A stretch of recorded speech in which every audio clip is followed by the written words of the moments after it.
Hello， 大家好呀，我是雪里安，歡迎來到巴塞隆納 Episode 3。今天的主題只有一句話：大師的未竟之作，與一場仿佛早已寫好的宿命交錯。我這集拜訪的聖十字保羅醫院和聖家堂兩座都是世界遺產，但更震撼的是，建造他們的兩位大師多米尼克和高第，居然都沒能親眼看到自己的作品完工。最具戲劇性的巧合是，高第在前往聖家堂工作的途中遭遇車禍，送去搶救的地方是一旁的舊聖十字醫院，也正是他的老師多米尼克設計的新醫院要取代的對象。一个醫院，一座教堂，一位老師，一位學生，一場意外讓兩位建築大師的人生在巴塞隆納畫下充滿戲劇性的焦點。所以今天我們要走進這座城市裡最美也最見證這場宿命交錯的兩個地方。不要忘了訂閱、留言以及按讚哦。早上我們來到聖十字保羅醫院，這座看起來像宮殿的地方是世界遺產，它由多米尼克設計，是他去世前仍在施工的最大心血之一。進門第一個看到的就是銀行家保羅吉爾。為什麼要立像？因為他是金主爸爸。當年巴塞隆納人口爆炸，舊醫院根本塞不下，所以這位大乾爹就霸氣地說：來，遺產都給你們，給我設計一個指定的綜合醫院。然後高第的老師多米尼克就接單了。這大哥也是個狠人，他覺得病人要有陽光、有空氣、有花園，心情好，病才會好。所以他把醫院蓋得跟宮殿一樣。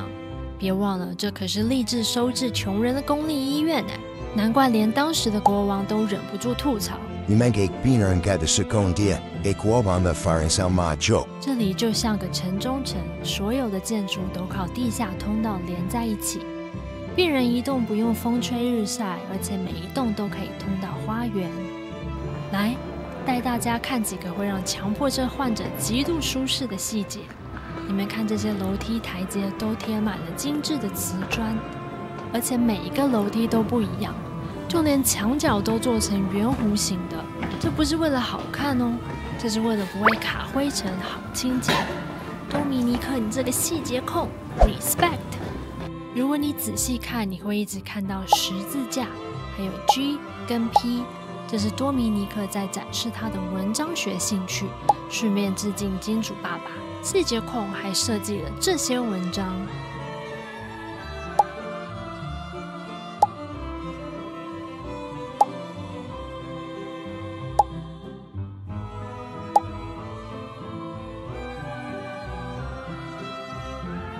這座醫院最舒服的地方肯定是這個行政廳，這裡完全是網美拍照的最佳地點，同時還是唯一有冷氣的地方。我們一行人一致認為，這絕對是當年的院長室吧？畢竟只有老闆才配吹冷氣啊！我們在這裡賴了超久不想走，因為外面真的太熱了。不過，當你從這座宮殿的窗戶看出去，你會看到那個熟悉的背影——聖家堂。這就是我們開頭說的宿命交錯。這裡距離聖家堂非常近，但在1926年，當高第發生車禍時，他被送去了距離比較遠、設備老舊的舊聖十字醫院。當時這座新醫院還在施工。諷刺的是，高第因為衣着太簡樸，被誤認為流浪漢，而被耽誤了救助。我們無法得知，如果當年救護車少開幾公里，如果這座配有地下隧道、先進手術室的新醫院早點完工，高第會不會就在這個充滿陽光和花園的地方被救回來呢？但歷史沒有如果，他是舊醫院的最後一批病人，也是永遠無法親眼看到聖家堂完工的人。而多米尼克同樣沒能親眼看到這座新醫院完工。兩位大師生命的最後篇章都留在了他們的未竟之作裡。講完宿命，我們來聊氛圍。我必須說，體質敏感的朋友自己要小心。雖然病房都是漂亮又治癒的馬卡龍色系，但有些房間的感覺真的讓人覺得毛毛的。我們一行6人，有3個人當場就表示有些房間的磁場不太對勁，感覺很壓抑。當然，也有可能是我們的心理作用啦。但正是這種無法解釋的壓抑感，讓這座最美的醫院多了一層見證無數生離死別的歷史重量。看完聖保羅醫院，我們直接殺來附近這家 Google 評分4.6顆星的餐廳，聽名字就知道他們主打火腿和酒。我們6個人一坐下，馬上火力全開，開吃。賣相有點不太好，像燒焦類。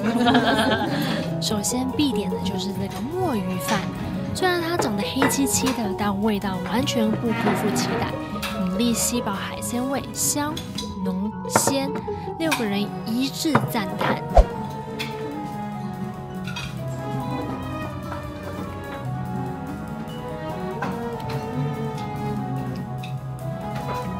接下來是我的個人大愛，第一個是這個海鮮沙拉。在炎熱的巴塞羅那吃到這種清爽又帶點酸味的沙拉，簡直是救命級別的。另外，我們還發現了一個隱藏王牌，這個炸蔬菜拼盤很好吃，我們還直接追加了1份。這個烤雞翅中規中矩，但意外的好吃。如果你不愛海鮮，可以點它。炸魷魚就比較普通了，可以跳過。接下來是主角伊比利亞火腿，我個人不太能接受那個味道，它有點太鹹，總覺得有哪裡不對勁，我覺得非常挑人。另外，服務生會問你要不要麵包，我的建議是可以拒絕，因為它很普通，可以把胃留給更值得的美食。總結來說，這餐性價比算高。我們6個人只花了人均25。如果你在聖家堂聖保羅醫院附近，可以來吃這家。好啦，能量充滿，我馬上前往今天的終極目的地聖家堂。在正式衝進去之前，大家一定要先來對面的公園拍個照，因為這是拍全景的最佳機位。各位，你們現在看到的是全世界最知名的世紀爛尾樓。那從1883年高第31歲那年就開始蓋，到他73歲去世都還在蓋，到現在還沒蓋完。全部完工之後，它會有3個立面和18座塔樓。最高的那座尚未完成的耶穌塔，高達172.5公尺，比旁邊的聖母瑪利亞塔、四位福音書作者之塔和12門徒塔都高。之所以這個高度，是因為高第不希望它超過巴塞羅那最高的山脈，畢竟人造之物不應超過神造之物。再抬頭看塔頂，這些看似賣萌的4季水果，其實象徵着上帝的恩賜。像葡萄和小麥這樣的圖案，則是直接對應的聖餐，代表着耶穌的血和身體。換句話說，這些可愛的裝飾其實都是神學符號。首先，我們來看最複雜的誕生立面。注意啦，這座立面是聖家堂唯一一座完全由高第本人設計，也是他親眼見證幾乎完成的作品，所以風格非常精細、複雜，雕像爆亮。他用一種很溫柔、很愉悅的方式，講述了耶穌從出生到少年時期的故事。高第這個細節控真的在很多地方都塞了巧思，像這根柱子底部的海龜，象徵着永恆和穩定。它們就像基石一樣，代表信仰的穩固。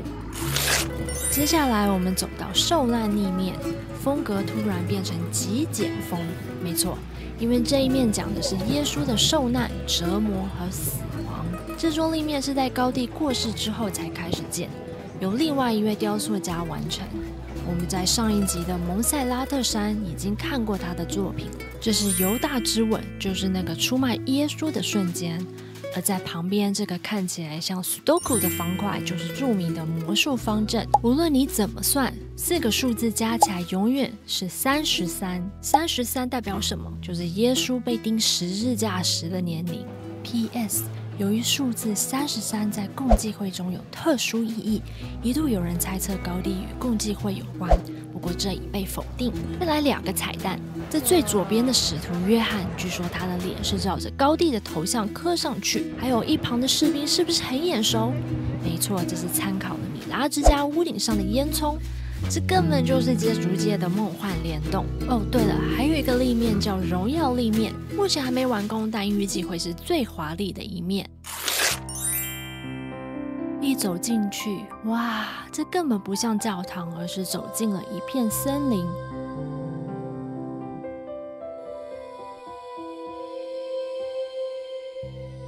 你看這36根立柱，每一根都不一樣高，不一樣粗，就像真正的樹木一樣，還會向上分叉，就像樹枝一樣支撐着拱頂。而這個森林的天花板，就是高蒂畢生的物理實驗成果。他用繩子掛沙袋做了一個倒吊的模型，再把它反過來，就得到完美的結構曲線。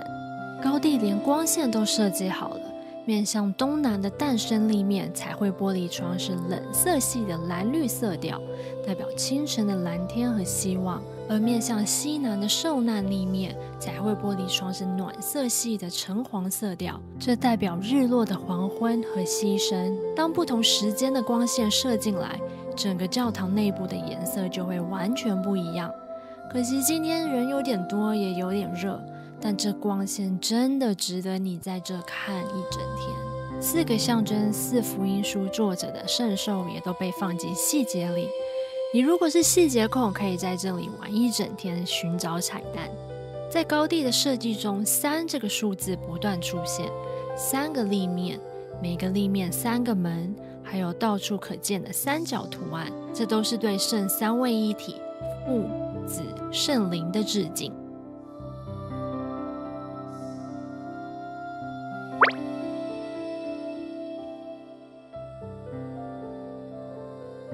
地下是聖所，也是高蒂本人長眠的地方。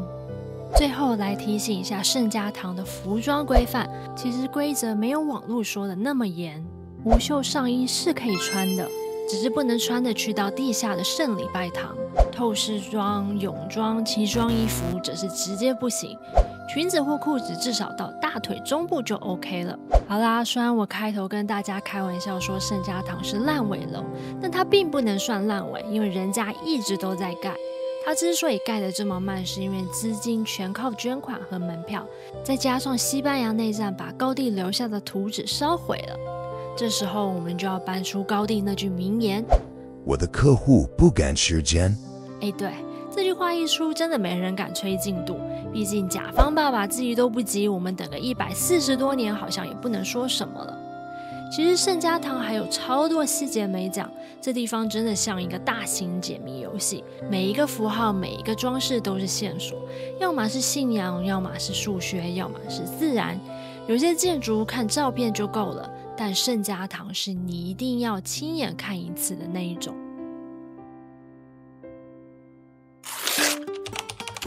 晚餐我們來到巴塞隆納超人氣的 Tapas 名店，這裡永遠人滿為患。首先直接點單必點 Top 1烤蝦串，蝦肉烤得恰到好處，鮮甜彈牙。接着是這個低調的烤竹蛏，是涮肉口味的，好吃，點它。吃太多烤物後，你需要這個清爽救兵蝦和酪梨沙拉，這道我喜歡。酪梨綿，蝦子 Q 彈，配上清爽醬汁，解膩又開胃。烤蘆筍和蘑菇，簡單的食材，完美的火候，烤出了蔬菜的清甜，好吃。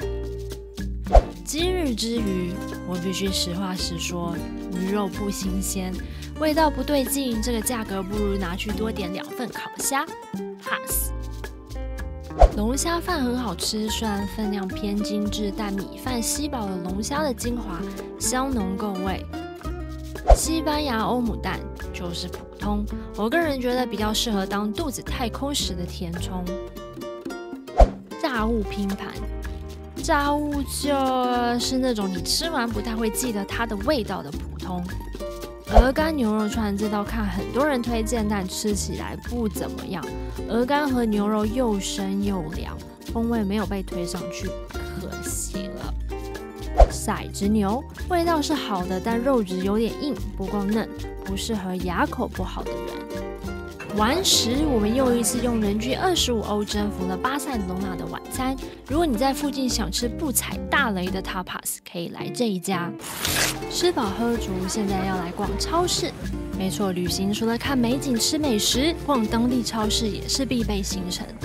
但就在亂逛的途中，我突然又想起今天見過的那些偉大建築師們——多米尼克和高第，他們都沒能走到作品完成的那一天。為什麼上天沒有留給他們更多時間？也許大師真正留下的不只是建築，而是未完成本身。因為未完成，作品還在生長；也因為未完成，它永遠屬於後人。好啦，巴塞羅那的行程還沒結束，下一集我們要去參觀高第另一個充滿奇幻色彩的巨作——巴特樓之家。然後我們就要一路往南，前往塞維利亞。我會帶大家開箱塞維利亞的飯店，以及體驗西班牙的高速火車。精彩內容敬請期待。我是雪莉安，我們下集見，拜拜。